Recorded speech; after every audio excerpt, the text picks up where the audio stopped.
You know, I was thinking, and I've been noticing things, trying to learn to be still.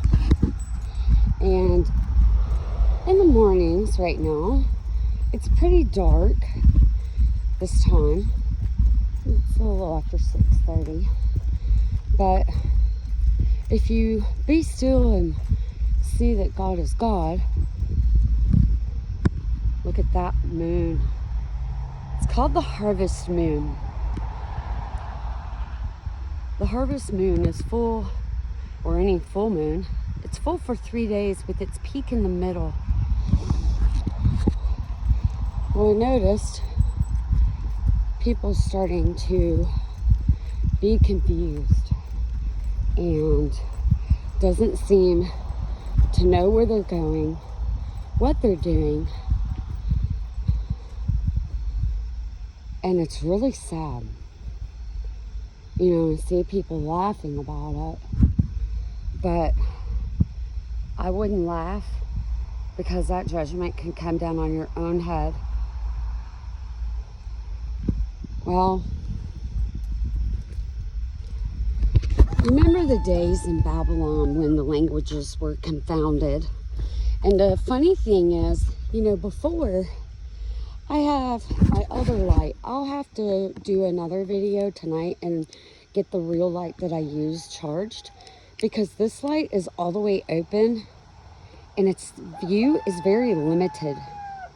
And it kind of reminded me when I came out and put that on of, you know, how our view is limited of what's really going on versus, I'm try to give you the moon. Well, you probably ain't gonna be able to hear me. But I was trying to give the view of, you know, how the light in the dark world seems like it's so little right now. And that the world is growing darker. Well, the Father's waiting for the precious fruit, not for the world to get darker. Now, when the precious fruit comes and he harvests that precious fruit for it to bear more fruit. Sorry for all the jerking around this morning. I just had to get this out today. But when he waits on that precious fruit, we have to realize he reaps the first fruit, and then that's so it can bear more fruit. Well, for that bearing more fruit to come, doesn't it have to get a little bit darker before that next large harvest shows forth? Well, you know, I was thinking of Babylon in the days of Mystery Babylon, or not Mystery Babylon, but Babylon, and how the languages were confounded. And I've noticed some people not able to communicate. You speak to them and they only hear it one way, not the way intended. They twist your words, and it reminds me of this lesser light where, you know, today being Mystery Babylon, because it's the whole world, guys. It's not one location anymore. That's why it's a mystery to them, because they didn't understand how our world would be built today. And I will see if this happens. But this strand is not on a timer. This strand is one that just automatically comes on, burns out, and that's it. And I've noticed in the mornings, there comes a point in time that before I leave down here, those come on. Well, it's burned out right now. Maybe that's a sign that they're going to the abode of the dead, and the just is whether they're raised or they're given into nigh unto cursing and divided out, the great divide. Well, you know, the days get dark, the darkest right before the light comes up. and the light being a lot less. Something I noticed, the rats are getting worse right before.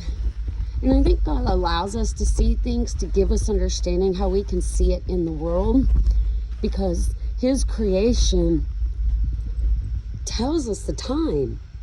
I mean, we did the study on the goldenrod, and that's not me, guys. That's the Father. I'm just willing to hear him. And anybody else, you have that same opportunity. But if you're going to use it to step on people and walk on people, you won't be gifted. God does not want people destroyed. He wants them saved. And the sad thing is, they don't even realize their lights are going out. I saw somebody laughing because a certain subject is confused and can't remember anything. Well, I'm going to tell you, laughing is not good. It's not funny. It's sad. Why would you laugh at somebody else's misfortune? Because if you understand and you do that, you're in direct disobedience. And Moses didn't hear at the promised land. So do you think you're something special? And that includes me. I'm talking to myself too. I'm not claiming to be Moses by any means, but if you're going to guide people and speak with what God shows you, you cannot use it for an occasion of the flesh.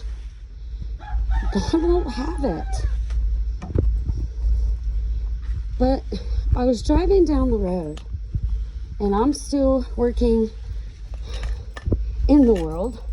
I don't like being of the world, because I'm going to tell you, the of the world is an ugly, ugly place. And I find little gems here and there when I do my work. And it's funny how God always sends them. And he knows exactly when I need it. When I held an elder to me yesterday, I took care of, she said, Jesus is coming back, and I know it. Guys, she's not even in the world to see all of this going on. She saw all the people and was amazed here. Well,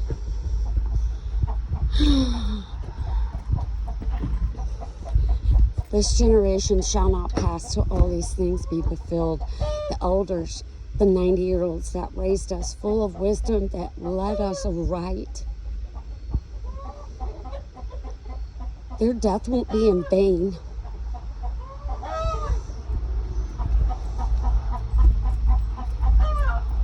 Well, driving down the road yesterday, I noticed a car, rather nice car, I'll just leave it at that, very expensive car, driving down the road, doing the speed limit, but, you know, going fast, going slow, no steady pace. And they kept wandering back and forth in the lanes. And me and my partner are both like, oh my gosh, you know, they're gonna wreck. So we pulled back and we stayed back behind them, or her, I don't know if it was a man or a woman, and watched. And it just so happened to be that a trooper was nearby, and we had gotten stuck in traffic, and we went back and forth, back and forth, back and forth. Well, I don't know what God was working or speaking to this gentleman, but he didn't move far away. And then the traffic cleared from the wreck that was there, and I noticed the car veering, and then they went off the side of the road. They didn't wreck, but when they went off the side of the road, they hit a big pothole full of water, and water went everywhere. Well, the trooper had gone up just a little bit in front of us and saw it happen in his rearview mirror. So he paid attention, and I'm wondering if God was like trying to show him us, because we were keeping an eye. It's almost like we didn't wave him down for help. I was just like, we gotta follow this guy, because if he wrecks, we have to make sure he doesn't die. And the trooper saw it, slowed down, pulled to the shoulder, and my daughter, my partner, was like, Mom, why isn't he pulling them over? How can he not see it? He about cut him off. He started veering in his lane. Why didn't he do anything? And I told her, I was like, well, I said, honey, I don't think a lot of people understand things anymore. And no more than I said that, man plans, God laughs. And I tell you, I love this part.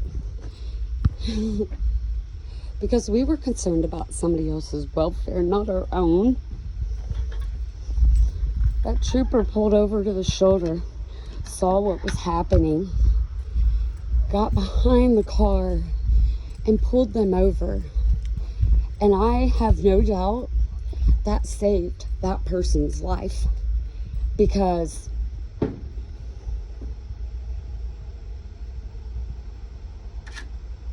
they wouldn't have made it, guys. And who knows who else they would have hit and injured or killed in an accident. The accidents have increased so much. But what I noticed is it seemed like the land of confusion, being confounded. You know, in the days of old with Babylon, the languages were confounded.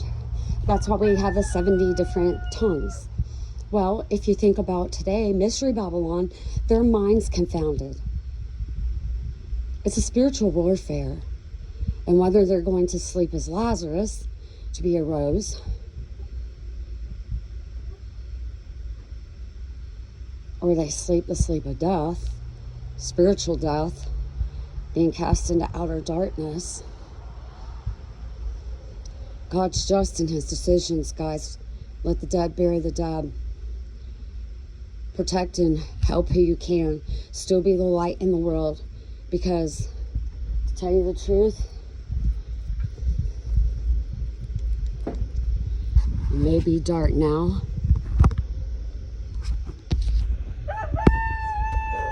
but the dawn is coming. The sun is rising. I don't know how much people understand and can see something's not right. No, it's not. People are being confounded. They cannot think for themselves anymore. And some people realize it, and they're spiraling out of control because they're in a full-blown panic, because they know they can't think. Guys, this is like no other time we've ever lived. And let me tell you, driving all day, being out here with the people, I'm like maniacs, and you know, the other ones I'm seeing more and more being confounded and confused and can't find their way in the dark. Well, if you're by yourself in the dark, how do you have someone to help you? Blind can't lead the blind. Y'all, please keep shining your light in the darkness so they can find the light. Because if we don't, we're responsible for that. We're held to the higher standard. And we're to set the example, be the light in the world. You never know who God might use. God's at work. And it's like no other time we've ever had. And seeing people perish, rejecting, nigh unto cursing, is so heart-wrenching. Because I know how loving the Father is. I've been in those hands. I bear witness.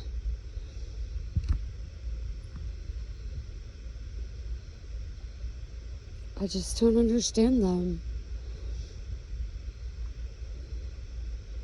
I think as time goes on, let me tell you, time's speeding up.